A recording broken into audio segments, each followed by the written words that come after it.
Hello everyone, it's Mo from Inventables. I hope everyone's having a great Friday so far today. We are coming at you today with another Easel Live, and I'm so happy everyone's here to join us today. We are going to be sharing the latest Maker Challenge with everyone today, which we are launching today. It is live right now, so we'll get into that. We'll show you how to submit, talk a little bit about the prizes and what you need to know in order to submit your submission to us today for that. And if you can't tell from our updated background back here, today we're going to be talking about our Mosaic Tile Challenge. So Mosaic tiles, you know, what's cool about carving is there is almost a limitless amount of inspiration out there for things you can do and things you can make. But sometimes if you're just getting started or if you're kind of hitting like a roadblock, it's good to think back about why we make the things we make and what really keeps us inspired every day.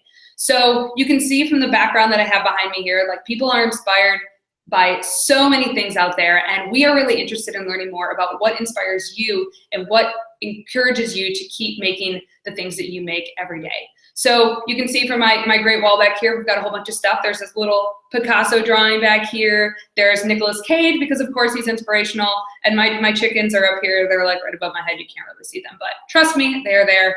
And what's cool about this is all these tiles are made differently. So most of them are made with our HDPE plastic. That's got two colors, which is a very cool material. You can see we've also got like some wood ones up here, and there's really no limitations to what kind of material you can carve for making your tile. So we're accepting all of those submissions. And you know, we really just are interested in learning more about what keeps you guys inspired and just sharing that with our community so that other people hopefully can see what you've made and be inspired by that. So without further ado, I'm going to show you the Maker Challenge page, and we can talk a little bit about some of the things that people are being inspired by. So let me go ahead. I will share this with you guys. And so if you go now to the Inventables website, you can see here that we have the Maker Challenge is up and live. So you can go ahead, click here to learn more. And if you scroll down, you can see this, our Mosaic tiles are now live. So if you go to view our entries, we've got some entries that have already been submitted here for our tile challenge. If you're interested in learning more about the rules, you can go ahead and click here to learn more information. And you can go ahead and submit your entry by clicking this button here. I'll show you how to walk through that when we get to the end of our video today. So stay tuned on the end. I can walk you through all the submissions. But you know, here we just have a couple ideas to get you started. One of the things that I was trying to think about when thinking about, you know, what really inspires me. I really love reading. So that Harry Potter tile, that was mine. I'm a big reader. I also love running. I've got a big race coming up next weekend, which I'm really excited about. So I love being outside, and I love exercising and things like that. So today when I was trying to think about what I wanted to share with you guys, another thing that keeps me really inspired is being outside and spending a lot of time in nature. So what I did was I made up some little drawings of things that I think of when I like to go camping. And these are just a couple little doodles that I did. And what I'm hoping to do is pull these doodles into Easel and use those to make my tile. Now, you don't have to draw something in order to submit into our Maker Challenge, but what's cool is that if you're feeling like you're not quite sure where to start, starting on paper is always a great way to go. It just helps you kind of get your ideas out, and then if you see something that you've drawn that you really like, you can go ahead and pull it into Easel. If you draw something and maybe it's not perfect, you can still pull it into Easel and you can edit it there. So I'll show you a little bit about how to do that today.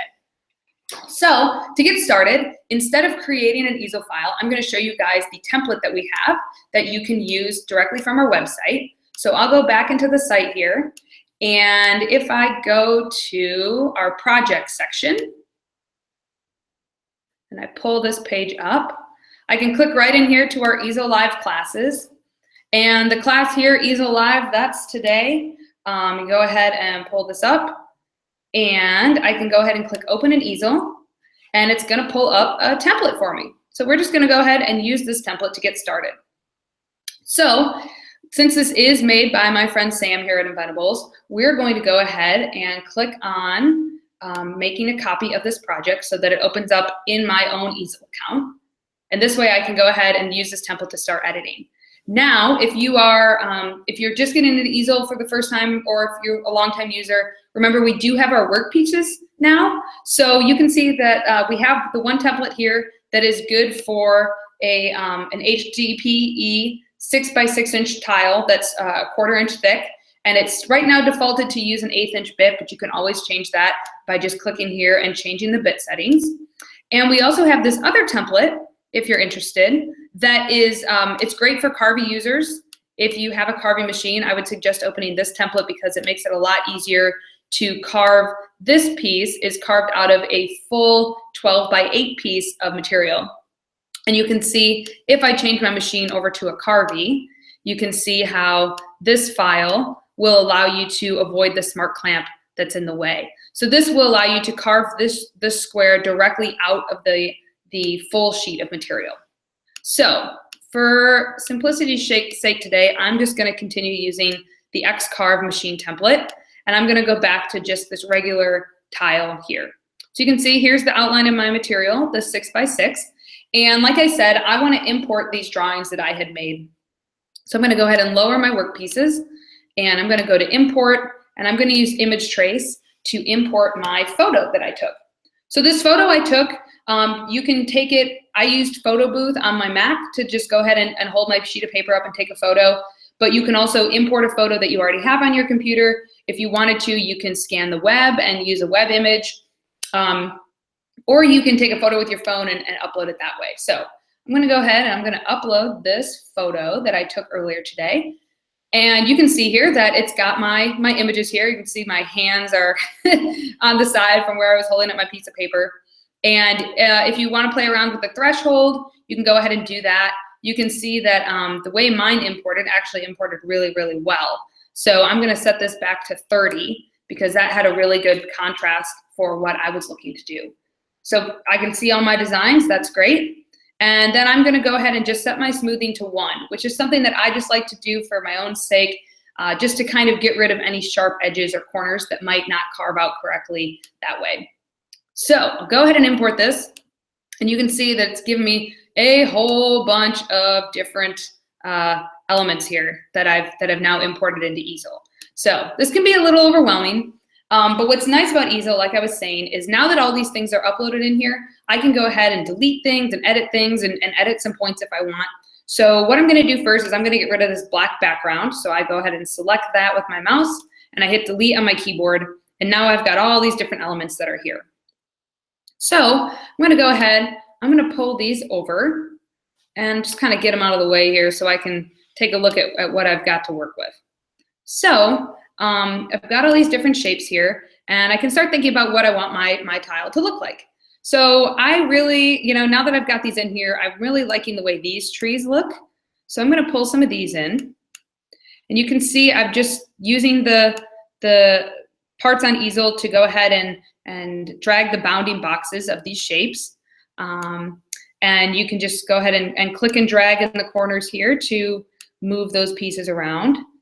So I'll just set these into place. And what's camping without a tent, right? So I'll go ahead, I'll pull my tent over here and add that into my image as well. Just kind of click and drag to move these pieces around, get everything in place. Put that tree up there a little bit. All right, so far so good. It's looking a little bit like my camp scene. And, I was looking at some of these other images that I have over here, and nothing makes me think about camping a little more than having a map, because I always need a map when I'm camping. Now you can see here from this image, there's a whole bunch of little tiny shapes that are in here. So rather than try to worry about, like if I accidentally move this and I don't get the rest of my map, that's not really helping me out too much. So I'm just gonna go ahead, I'm gonna Control Z to undo that. I can select all these pieces of my map, and once I've done that, I can go ahead and right click and combine them. So now all these pieces are joined together. So now when I move them around, I don't have to worry about losing one if I don't grab it right away. So I'll put that map there because that's always good to have when you're camping. And in looking at some of this other stuff, I really like this text that I had written. So I'm going to throw this in here because There's something about the words "let's go" that always makes me feel really inspired to keep moving and to just want to get out there and explore the world. It does look like I missed the bottom part of my exclamation point here. So I'm gonna go ahead and use Control-Z again and undo this. Just make sure I get everything selected this time. And just to make sure, I'll go ahead and combine these elements as well. So now when I move it, I don't have to worry about that getting lost. All right, so I've got everything added in here. And I'm liking the way this is looking. But if I go over here now and I look at my preview of what my tile is going to actually look like, I'm not sure that I'm really liking the way that this text is rendering. So I'm gonna go ahead and hit Simulate just to double check. Whenever you hit the Simulate button, you can always get a sense of exactly how things are going to be carved. So you can see here, I've got a lot of places where I'm not getting blue lines. So the blue lines are going to represent my tool path, and it shows me exactly what my machine is going to do. And the red lines indicate that my bit is moving from place to place. So just to make it a little easier, I'll hide my materials. And you can see that my campsite is not really turning out so great. So in this case, I'm gonna do one thing that's gonna make this a lot easier. Lucky for me, I do happen to have access to a 16th inch bit. So the first thing I'm gonna do is I'm gonna change my bit to a 1/16th inch and hope that that allows more of my carve to show up. The other thing I'm going to do is over here, oh, there's our pop-up. There we go. The other thing I'm going to do is, I don't necessarily think I'm gonna carve all of these right now, so I'm gonna go ahead and set the depth to 0.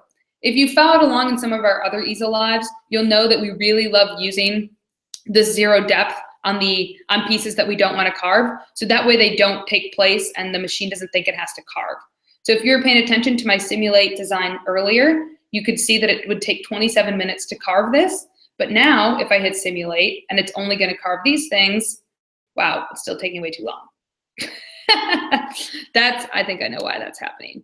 So what we're going to do is let's go ahead and let's change our depth here of our cut. So what's great about the HDPE tile, and I'll just show you this really quickly, is what's cool about it is that because it has these 2 colors that you can use, you only have to carve down the depth of the first color here. So in this case, I would recommend using a pair of calipers to go ahead and measure that. I happen to have a set here. Let me get the box open. Hold on one second. All right. So what's great about using this little pair of calipers is that I can measure the thickness of only the yellow part of my material. And that's about that depth. It's gonna be 0.059.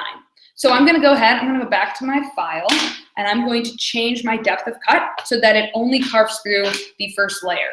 So what, like I was saying, is something like this, what's cool is that the second color will be exposed as soon as you break through the top layer of color. So in this case, this project, you only have to carve down just enough to expose the color underneath. It's a great way to save time, and it's a really cool way to if you're trying to get through a lot of tiles really quickly because you're suddenly like a voracious tile carver, that's a really good way to make sure that you just carve as much as you need to carve without overdoing anything.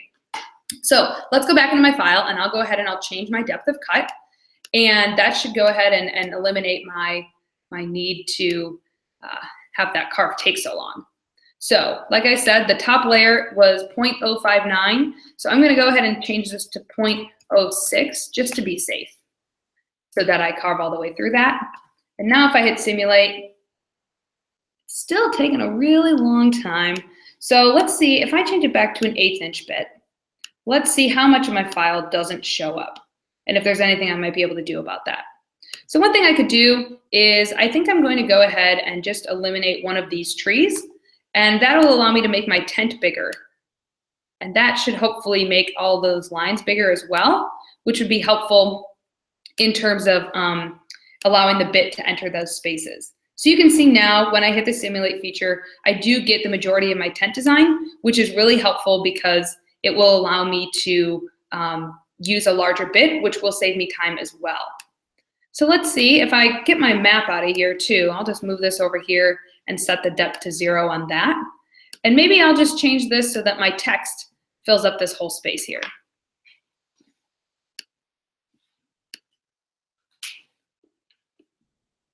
So I'll do that. I'll give it a nice little rotation. And now let's see what happens if I hit simulate. Okay, cool. I'm able to get a lot of my text to render, which is really helpful. But one thing that I don't like is I don't really like the way this go is turning out on here. So what I'm gonna do is I'm gonna double click and see if I can get in here and edit some of these points. So now that I've got this in here, if I go in here and I try to edit these points, you can see there's quite a lot of them, but I think I'll still be able to maneuver this a little bit and try to just take these points here, and I'm just clicking on the individual points, and I'm able to kind of shape my O a little bit better to allow a little bit more of a gap in there. So let me go ahead. I'm just going to delete some of these to make it easier to access, and I'm really just trying to get it so that that O is a little more legible. You can see how it's rendering over here. You can see that that's starting to look a little bit more legible. So if I hit simulate, you can see now that my O is going to carve out separate from the G, which is actually really nice. So if I zoom back out here, you can see my design. And now that I've got my 1/8 inch bit and I'm simulating, you can see now this is only going to take about 14 minutes, which is really great. Another thing to keep in mind that we're still kind of working on a little bit, but you'll probably see that these settings are a little bit different on Carvey. The spindle on Carvey is able to carve through HD a little bit faster. So just for simplicity's sake, if I change my machine over to Carvey, let's just see what Carvey says for how long my design will take. I'll just move everything onto the smart clamp zone. And now if I hit simulate, Carvey says it's only going to take about 3 minutes, which is awesome. So that's a much more realistic time period, honestly, for how long it's going to take something like this to carve. HDPE is a really, really easy material to carve. So that's it's one of the things that makes it a really good selection for the tiles that we're looking to have you submit into the Maker Challenge. However, you don't have to use HDPE. You can certainly use any kind of other material. So I'm just going to go ahead. I'm going to send this back to x-carve just so I can get everything positioned one more time. So I'll get my tile here all set to carve. And even though I don't have time to carve it right now, or if you don't have access to a machine, I can still go ahead and submit this file to the Maker Challenge. So the way I'm going to do that, I'm going to use my computer to take a screenshot of this image right now. So I'm just going to use, in this case, Command-Shift-4 on my Mac to take a screenshot. So now I'm just going to pull and drag, and I got a picture of my tile. Before I do, I want to change this to Camping Mosaic Tile. Ooh, if I can spell it. All right, so I'm going to go ahead and rename my project, and I've got that all saved. So now if I go to the Maker Challenge page, so I'll go back here to our website and go to the Maker Challenge to go ahead and submit. I'll be able to click into the Mosaic Challenge, and I can upload my easel screenshot. So one thing that's really great about this Maker Challenge, and that we try to do for all of our challenges, is we want to not limit entries based on people having access to a machine to carve or not. Easel is free to everyone, and it's easy to access from online. So what's great about that is that you don't necessarily need to have a machine in order to still win a gift card. So what I'm going to do, I'm going to click on Submit Entry, and I'll just change this photo to match the screenshot that I just took. So you can see here's a screenshot of my tile that I had done. So I'll go ahead and open this, and I'll add some text just to kind of describe what I'm thinking about here.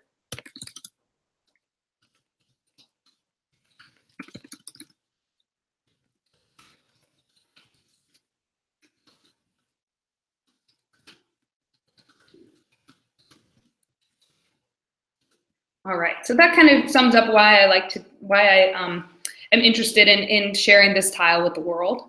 And if I go back here, I can copy and paste my easel project. Remember, you do need to have your easel project file added to your entry in order for it to work. So I'll go ahead, I'll copy paste that here, and I will submit my entry. All right, so I've added my entry, and look at, there it is. You can see it's added there. And if anyone ever wants to come and check this out, they can now click on this link, and it looks like that link didn't quite work. I'll have to get that figured out. But they can go ahead and access my Easel file and open it that way. And you can feel free to open up any of these other files that you'd like in order to carve these same designs if you're interested. So now I've added my file in here, which is really nice. And that's pretty much all there is to it. So if you're interested in adding your own tile, you can earn that $5 Inventables gift card like we were talking about, and you can be added to our wall. You can feel free to make your own wall as big as you like, hundreds of tiles, whatever you're interested in. And we do actually have a kit that makes it really easy to do that. If you are a school or an organization or a makerspace, or if you just have a wall in your house that you just really want to fill up with some tiles, I'll show you really quick where you can access our Mosaic tile kit on our website. So we have a Mosaic tile kit. If you go up here and you just search our site for Mosaic tile kit, it pops right up there. And this kit, you can see, you can get 60 tiles. There's 5 different color combinations that come in this set. And it's a really great way to have a bunch of tiles. You can see the exact color combinations here that you'll get. And it's $100 for 60 of those. And if you need some more bits too, you can also order this second set that comes with the 2 upcut fishtail spiral bits as well. So this is a really good way if you're interested in purchasing a lot of tiles all in one go. Check out our Mosaic tile kit. It's a really good way to do that. But don't think that you have to be limited to only using HDPE tiles, like I said. This one was done on one of our laser bowl acrylics. And this is our friend Jeff here that works here at Inventables. And Jeff's imported this photo of himself as like a little self-portrait. And it was done on on one of our acrylic sheets, our 2-color acrylic sheets. So you can always do this too. You can always take a photograph of somebody that you love, or your best friend, or your dog, whatever it is that you have a photograph of that you want to share, and you can carve that in Easel as well. You can use the import feature and use the image trace to do this as well.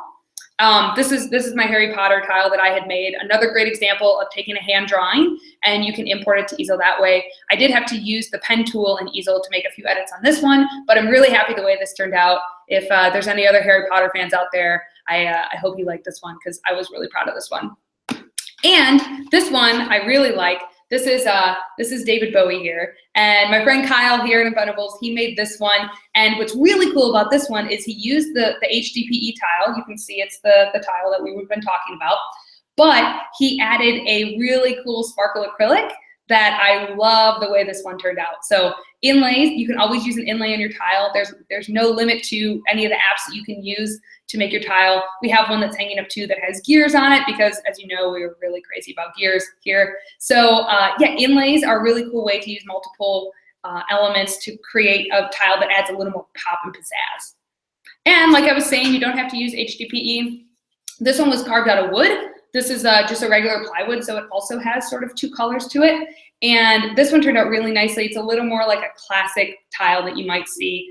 This one kind of reminds me of when I was in Portugal, and the streets of Lisbon all had these tiles on the wall. So this one is really cool to me because it makes me think of a place that I visited that has this kind of artwork on the walls of the city. So got lots of different ideas for things that you can do. Again, it doesn't have to be hand-drawn. You can use a photo. You can draw something in an SVG program and use that. Think about different ways that you can be really creative. So, thinking a little bit outside the box, like using an inlay, or, thinking of something cool and clever that really inspires you. So the contest is going to remain open for as long as we're here. We don't really have a deadline on when submissions will be entered. We are going to release the gift cards every week. So if you want to go ahead and get your tile in now, we'll send out a gift card to you at the end of next week. And if you're part of an organization that wants to try and combine multiple gift cards, get in touch with us at help@inventables.com. We'll give you a little more instructions on how to do that. You can also find some information in the contest rules if you're interested in that as well. So that's all we have for you today. I'm really excited to launch this challenge. I can't wait to see what everyone is going to share with us, because we hope to break a Guinness World Record here with our digital tile wall. So please, please, please, please add your tile to our projects, and can't wait to see what everyone makes. Again, if you have any questions, we'll be on chat for a little bit longer, so you can feel free to reach us there. Or you can also reach out to us at help@inventables.com, and maybe I'll take your phone call, maybe I'll answer your email. So feel free to reach out, and hope everyone has a nice weekend. Thanks again for joining us.